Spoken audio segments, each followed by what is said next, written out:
So reaction pala yun sa dahil sa backlash kay Father Flavi. Oo, di ba Okay. sinabi kasi 15 years ng adik, kaya ka naman pala, di ba ganun yung mga tao? Kaya ka naman pala, hindi ka let's say to 30. Tapos, Kasi adik nakakala ko ba dun sa interview, pero meron pa si Father na, kinukwento niya, kasi nag-umpisa ako ng 15 ng marijuana, and then, sabi ko, ano kayong mas masarap dito? Alam niyo, nagkukwento si Father, parang, hindi pa ito tumitigil. Parang napaganyan ako Hindi pa ito tumitigil. Adik pa rin to hanggang ngayon. Oo. Hello, tumira ako ng Netherlands. Tumira ako ng Netherlands for 10 years. For 10 years. Sabi ko, tapos yung nagkukwento siya, yung parang, kasi makikita mo ganyan sa adik pag nagkukwento, nagigiyang. Pag adik pa rin, nagigiyang. Sabi ko, bakit mukhang giyang si Father nung kinukwento niya yung gay? Sabi ko, ang natapos ng, kung mag-anak si Joey ngayon, ano na yan, high school graduate na yan. Actually, kung trabaho yan, may loyalty award na yan, di ba? Maganda na yung retirement benefits mo niya. Diba? Correct. Entitled ka na sa mga retirement privileges ng company, 15 years in service. Diba? Walang ganon, 15 years. Sabi ko, ang taray mo naman, pag 15 years, may damage na yan. That's already, you have to be realistic about yourself. No? Pero tumira ako ng Netherlands, may mga matagal na talaga, meron talagang damage, they know it, the people engage in it, they know it. Pero meron silang self-awareness. Kaya ito si Father, parang, alam mo, Father, ginagawa mong amat si Duterte. Why Shelo Magno was saying this? Yes. Yes. Why is she saying Ano yung sinasabi niya, Joey? Ano sa tingin mo? Control. It's really about control. They wanted to tell stories like this na hindi mo na malalabanan yung how you are built. So we're going to tell you what you are going to do. Ikaw hindi mo na malalabanan. There is no point na makipaglaban. There is no point na na mag-advocate ka on certain things. Walang point na makipaglaban sa buhay. Sasabihin na lang namin sa iyo kung ano ang mangyayari sa inyo. It's really about control. I mean, for someone like Shelo Magno to say things like this, alam mo na may agenda na alam mo na bakit ganyan yung approach mo? 'Di ba? Para to say na wala tayong magagawa yung genetic makeup mo kung ano yan, yun na yan, hindi mo na malalabanan yan. Ano na yan, i-discover na lang natin kung magiging ano ka. Parang gano'n. And we're going to tell you because we know. Parang gano'n yung dating. So, I do not know kung perhaps to certain extent intentional yung pagsabi nila ng ganyan. Or maybe, dahil nga, sila kasi yung group ng, sila yung political group na uhaw sa control ng narrative. And whether intentionally or unintentionally nila na pwedeng na-blurt out lang nila yan, out of nowhere yung ganyang klaseng idea. But ang nagdi-dictate noong for me, ang nagdi-dictate sa kanila ng pagsasabi ng mga ganitong kwento, yung kanilang desire to really take control of the narrative. Ganyan naman kasi kayo Kayo yung tipo ng tao na magsasalita talaga sa mga ganyang bagay kasi nga, uhaw na uhaw kayo sa control. Uhaw na uhaw kayo sa pag-take over ng power regardless kung ano man yung path for you to Ako talaga, nakita kasi nila yung backlash kay Father. Kasi si Father, kinuha nilang spokesperson. Kasi syempre magsaysay awardee, pare, alam mo yung ganyan. Pero pero hindi niya ina-expect na magkakaroon ng backlash. Yung ganito kanilang pagsisave. Yung pagsisave kay Father. Na dapat, napaka-condescending pa ni Shelo Magno. Yan. Ano yung sabi niya? dapat malaman ng mga Pilipino na nasa genes. Nasa genes ang pagiging addict. So parang, una-una, na parang, pinapakakondescend ko naman. Parang, why do we need to know this? Parang, even if there's a gene that could predispose you to addiction, it doesn't matter. The problem is the availability of the drugs on the streets and wherever. And then I think the second reason, ayun ang ko talaga, they would like to save father from the backlash. So dinaan niya sa science, but she thinks na and she thinks na siya lang may alam ng science. Parang, seryoso ka? So, reaction pala yun dahil sa backlash kay Father Flavi. Sinabi kasi 15 years ng addict. Kaya ka naman talaga, di ba ganun yung mga tao? Kaya ka naman pala, hindi ka let's say to 30. Tapos, kasi addict nakakala ko ba dun sa interview, pero meron pa si Father na, kinukwento niya. Kasi nag-umpisa ako ng 15 ng marijuana, and then, sabi ko, ano kayong mas masarap dito? Alam niyo, nagkukwento si Father, parang, hindi pa ito tumitigil. Parang napaganyan ako Hindi pa ito tumitigil. Addict pa rin to hanggang ngayon. Oo. Hello, tumira ako ng Netherlands. Tumira ako ng Netherlands for 10 years. For 10 years. Sabi ko, tapos yung nagkukwento siya, yung parang, kasi makikita mo ganyan sa addict pag nagkukwento, nagigiyang.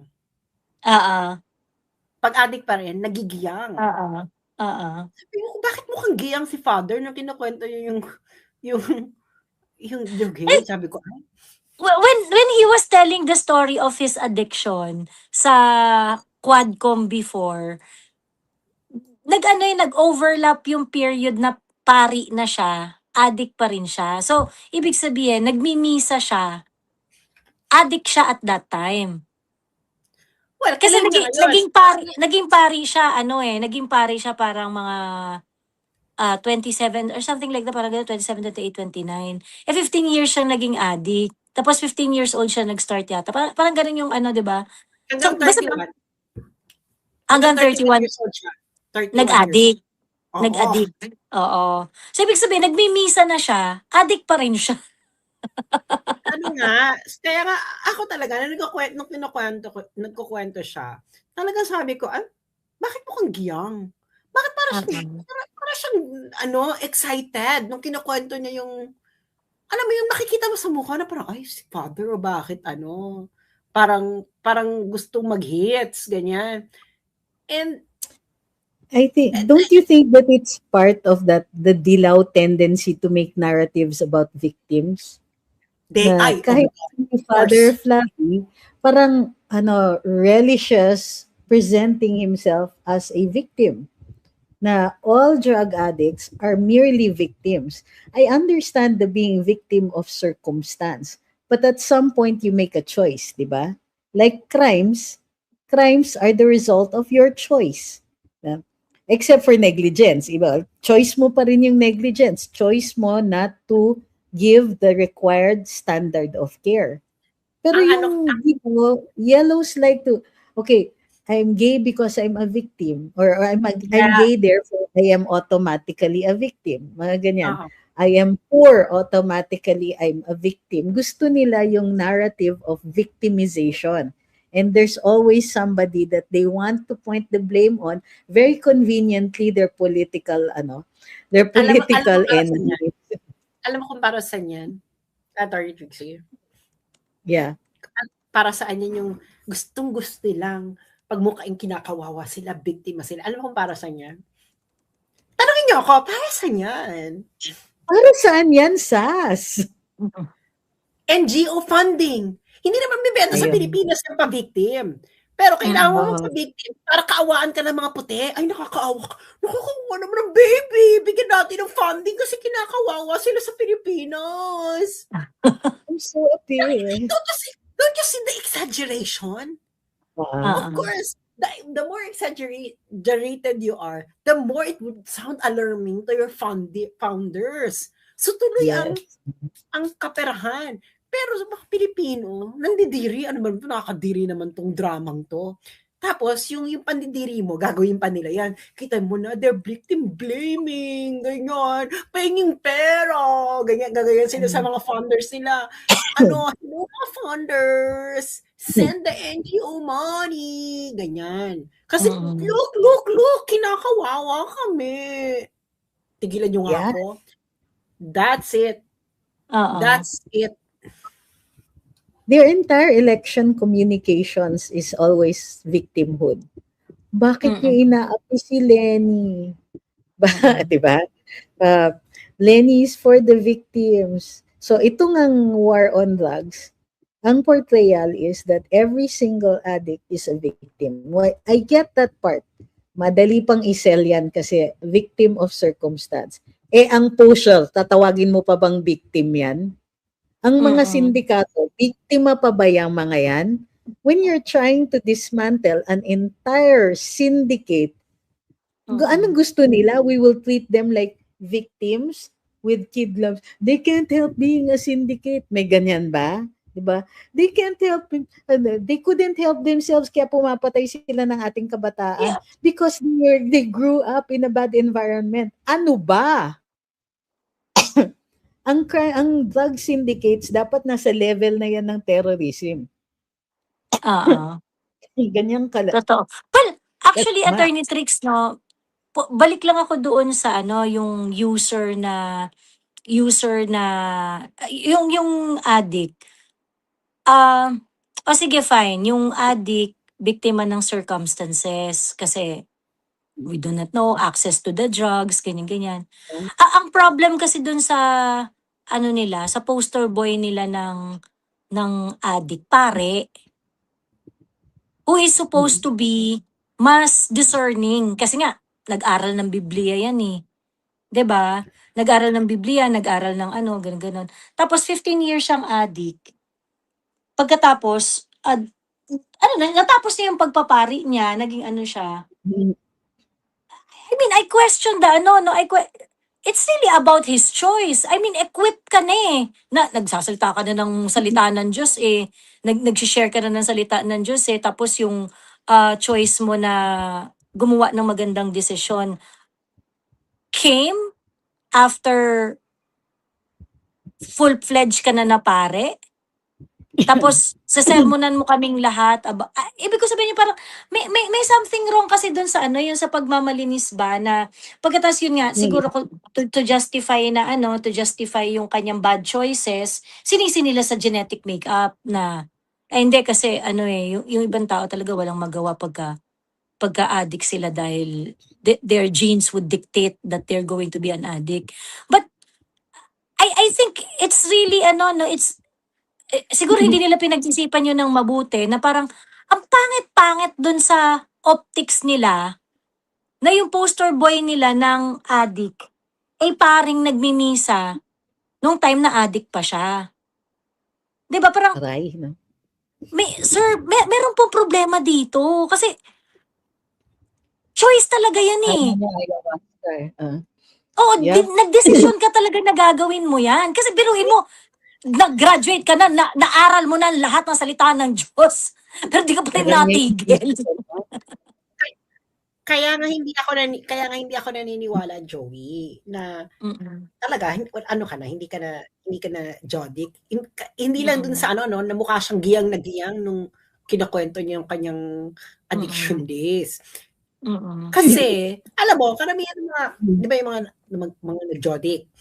Tapos sa rehabilitation kasi may mga kamag-anak ako na rehabilitate, na binibisita ko. Kaya alam ko yung program dyan sa rehabilitation. Isa talaga sa mga program sa rehabilitation talaga, fellowship, kasi nga they need to replace the high of being with a peer group and you're doing activities together. Okay? And they're doing activities together kasi nga yung addiction kasi patong-patong kasi siya ng addiction eh. Yung in the company of others, tapos yung you're having fun together, ganyan. So, ganun yung kasama sa rehabilitation na pinapalitan nila yung yung iba, they engage in religious activities. Kasi nga, of course, when you're singing praises to the Lord, you're reading, you're having fellowship, it produces a natural high. It increases your, di ba, happy hormones, but dopamine. It increases your, di ba? When you're singing, when you are reading something nice, it activates the pleasure centers of your brain. So ngayon, yun yung nagiging safe substitute doon sa whatever na you took. So napapalitan lahat. So pinapalitan nila yung sources mo ng high. Okay? Kaya ngayon, itong si Father, nagseminaryo ka, nagpe-praise the Lord ka forever doon. Hindi siya nag-transfer. So, ibig sabihin, ano to? Hardcore to.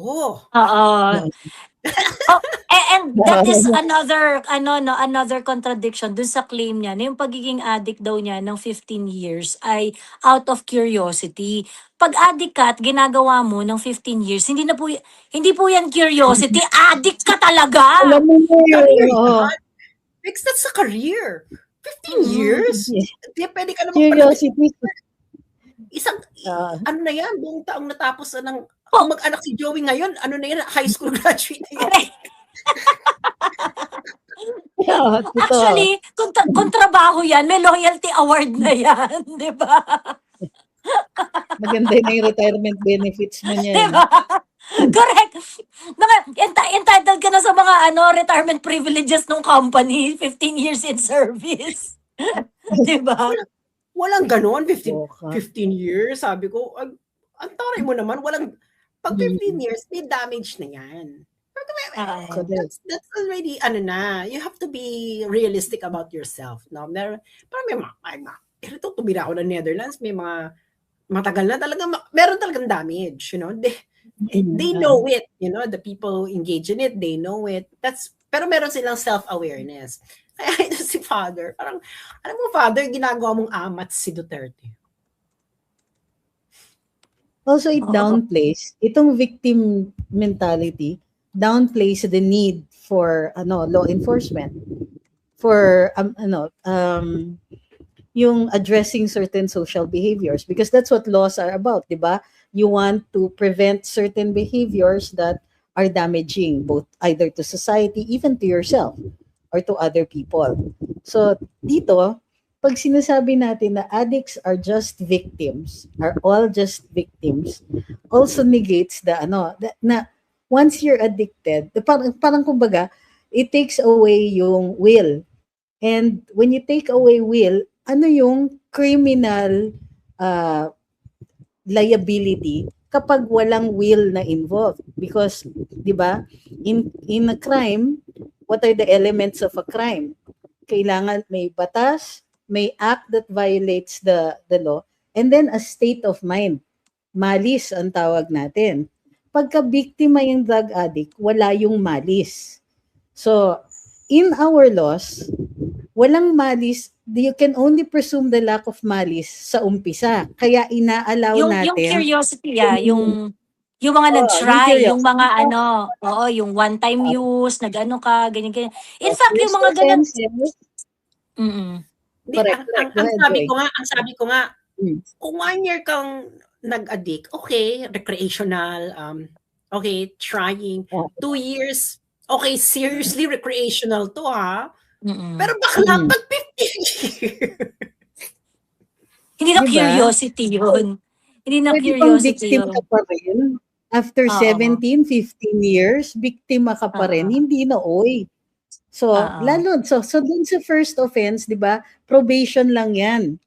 Pero, pag nahuli ka uli, may establish yung habituality mo, and yung habituality na yan, hindi ka na victim.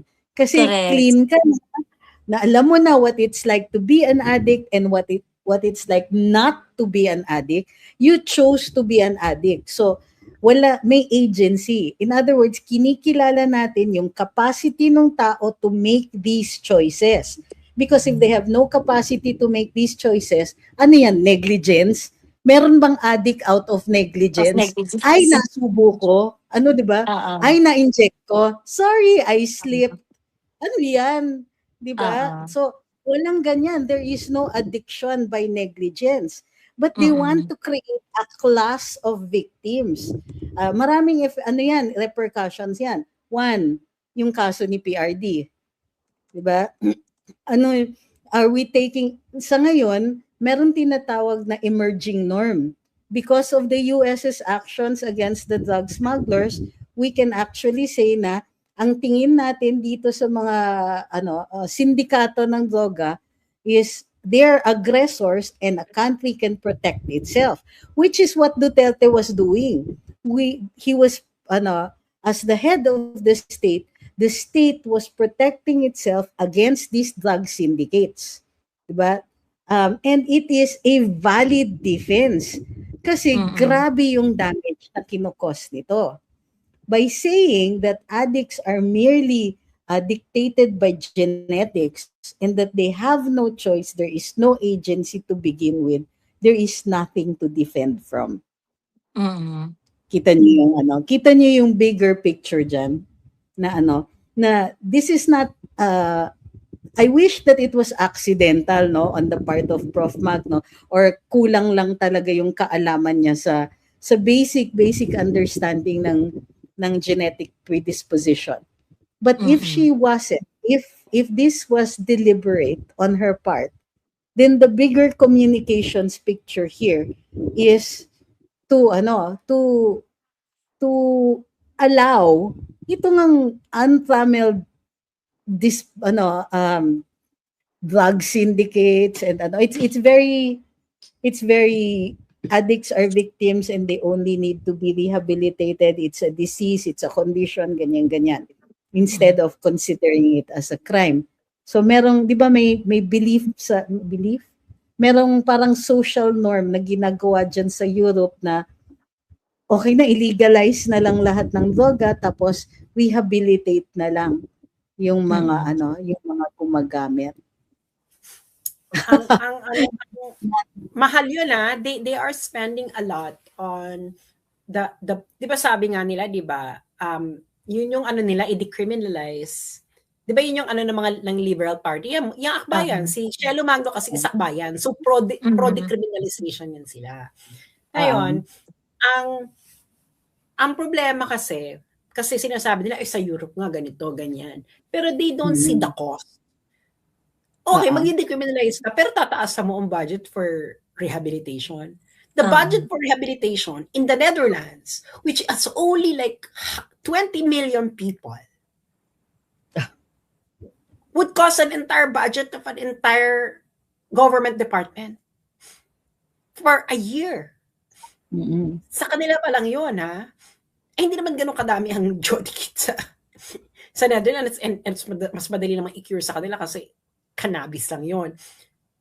When you're talking about meth, I think everyone who has ever had a family member, relative, or kapitbahay who has been addicted to meth know how long it would take to rehabilitate a meth addict, especially someone who have been a meth addict for 15 years. That's big. I'm sorry, Father, but I don't believe that even Jesus cannot undo what you've done to yourself in that quickly. Correct. So ayan. So it's not, kumbaga, there is the science, kumbaga, as a professor, she should have been more circumspect in the causality, kumbaga, of a genetic predisposition. So that's one. The other is, we should also be made aware that this kind of communications, I think she's merely echoing what has already been the comms strategy of the akbayan. They want to downplay the attorney tricks. Sorry, attorney tricks. I think hindi ko rin kasi alam na they are doing it in defense of Father Flavi. So yeah, I think that is their narrative to downplay yung backlash kay Father Flavi na yun nga na-addict siya for 15 kasi nga inamin niya yan inamin niya yan sa Quadcom 15 years siyang addict at pari na siya, nagmimisa pa siya. Well, hindi niya sinabi that way, no? But if we're going to listen to what he said, yung age na naging pari siya at yung age na naging malinis siya sa droga, pari na siya, nagmimisa na siya, addict pa rin siya. So, they wanted to make their poster boy the anti war on drugs advocate nila to look pristine. Kaya wala kayo magalit kay Father Flavi, kaya lang naman nag-addict yan kasi yung genetic makeup niya. Meron siyang genes. So parang, unang-una, if ever it's true that there is a gene responsible for addiction, nagpa-genetic test na ba yan? Para masabi mo meron nga yan. Yeah, anyway, correct. ang rin doon, parang, there's something wrong. Nagpapari ka, Jody ka, di ba, meron kanyang, malapit ka sa youth. So why would you let kasalanan ng simbahan niya, why would you let a Jody kid priest have any contact with young people?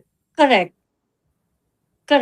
At saka ako sa totoo lang, nagwo-wonder ako kasi yung statement ni Father Flavi sa Quadcom entails na pari na siya, addict pa rin siya, pagkatapos parang wala man lang action yung Catholic Church kay Father Flavi kasi that is a serious offense. I recall, no? Kasi 'di ba? Judictus Benedictus ka na pala nun pagkatapos nagmimisa ka. Parang something is really something is really off doon sa part na yon. And it is also very very disappointing na yung Catholic Church is not wala man lang bang pagtapik sa kamay diyan kay Father Flavi, wala man bang Father Flavi, check nga natin kung addict ka pa hanggang ngayon kasi puta addict ka pala nung time na ikaw ay naordinahan na 'Di ba? Ang strict nung 'di ba ang lala ng programa ng Catholic ng Catholic Church para maordina ang isang pari. Ang lala ng diyan ang lala ng proseso nila pagkatapos hindi nakalusot sa inyo, ito addict pa, pinagmimisa niyo na. 'Di ba? You're not doing Tapos anything, hindi niyo ina-address. Paano ka magtitiwala sa Catholic Church niyan? Victim. Tapos, it makes it worse. On the part of law enforcers, pumapatay kayo ng victims. Diba? Victimized twice over. Yan ang narrative. My gosh. Ay, nako. And then, tama yan Kasi si Father Flavi, as a man of the cloth, may automatic predisposition ang isang bansa na maraming Katoliko to be more sympathetic to a member of the clergy. So, nakikita niyo yung communication strategy dyan. Member of the clergy. Victim. Diba? Can't help it. So, big bad law enforcers kayo. Gumawa kayo ng batas na nag-further victimize ng mga victims. O, ayan. Ayan na. Complete na yung kanilang, strategy. Para they wanted to go back to the bad old days. Ngayon nakikita natin yung role ni PRD dyan is to present him as a universal symbol of what not to do in the case of the war on drugs. Hay nako, itong mga to, lumipas na po ang panahon ninyo and these things no longer work. Ay. Alam mo, feeling ko, Churi ko lang naman to. Sige, kasi sa barangay kasi namin. Kwentong barangay muna tayo. Kwentong barangay. Okay. Kasi sa Mexico, may mga talaga. Mexico. May mga paring addict talaga? Hindi. Yeah. Yan ang pinaka-safest. Yan sa Mexico, yung pagpupunta ng simbahan, ang pinaka-safe way ng distribution. Yeah, oo. Doon Sa Mexico yan, nagbebentahan. Sa Mexico yan, sa Mexico. Malamang, kasi, sinong, who would go, who would think na doon ang exchange gift on Christmas Day? Oo nga naman. Di ba? Give love on Christmas Day, distribution. Distribution. Di ba? Tapos It's organized. Yeah, tapos malapit ka sa mga bagets. So, dangerously diba? so. Kasi nga hindi kasi complete. Yun talaga ang sa tsuri ko, no? Sa Mexico lang naman to. Sa Mexico lang naman to nangyayari. I don't think na nangyayari sa Pilipinas. Sa Mexico lang to. So, yan ang ko. Sabi ko talaga, alam mo, may duda ako dito kay hindi, bakit masyado kang agit? Mas agit ka pa sa CBCP leader.